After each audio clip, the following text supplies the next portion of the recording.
அச்சம். ஒரு மடத்தில் துறவியொருவர் இருந்தார். நிறைய சீடர்கள் அவரிடம் கல்வி கற்று வந்தனர். சீடர்களுடன் உரையாடிக் கொண்டிருந்த அவர், எல்லா தீமைகளுக்கும் அச்சம்தான் அடிப்படை காரணம்.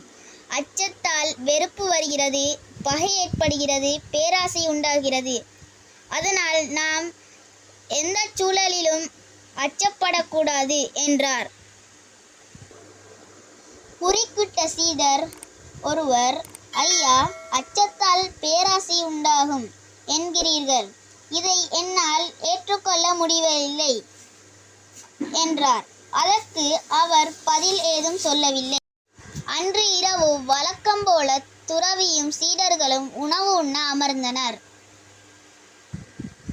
அப்போது துறவியிடம் வந்த சமையல்காரர், மடத்தில் அரிசி தீர்ந்து விட்டதை நான் கவனிக்கவில்லை. இருந்த அரிசியை வைத்து இரவு சமையலை முடித்துவிட்டேன். நாளை நகரத்திற்கு சென்று அரிசி வாங்கி வந்தால்தான் சமையல் செய்ய முடியும். நண்பகலில் தான் உணவு தயாராகும். காலை உணவு சமைக்க வழி இல்லை என்றார். பிறகு அவர் எல்லாருக்கும் உணவு பரிமாறினார்.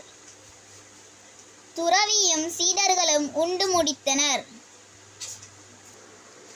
சீடர்களை பார்த்து துறவி, இன்று நீங்கள் அனைவரும் வழக்கத்தை விட அதிகமாக சாப்பிட்டு உள்ளீர்கள், ஏன் என்று கேட்டார்.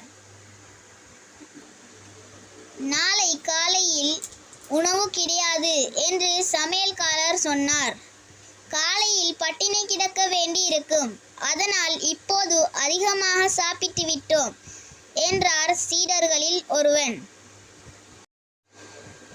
நாளை காலையில் உணவு கிடைக்காது என்று அச்சம் கொண்டீர்கள். அதனால் வழக்கத்தை விட அதிகமாக சாப்பிட்டீர்கள். அச்சத்தால் பேராசை வரும் என்பதை இப்போது புரிந்து கொண்டிருப்பீர்கள் அல்லவா என்றார் துறவி. பாடம்: அச்சத்தால் பேராசை வரும் என்பதை ஒப்புக்கொண்டனர் சீடர்கள். லைக் பண்ணுங்க, ஷேர் பண்ணுங்க, சப்ஸ்கிரைப் பண்ணுங்க. பக்கத்தில் இருக்கிற பெல் பட்டனை கிளிக் பண்ணுங்க.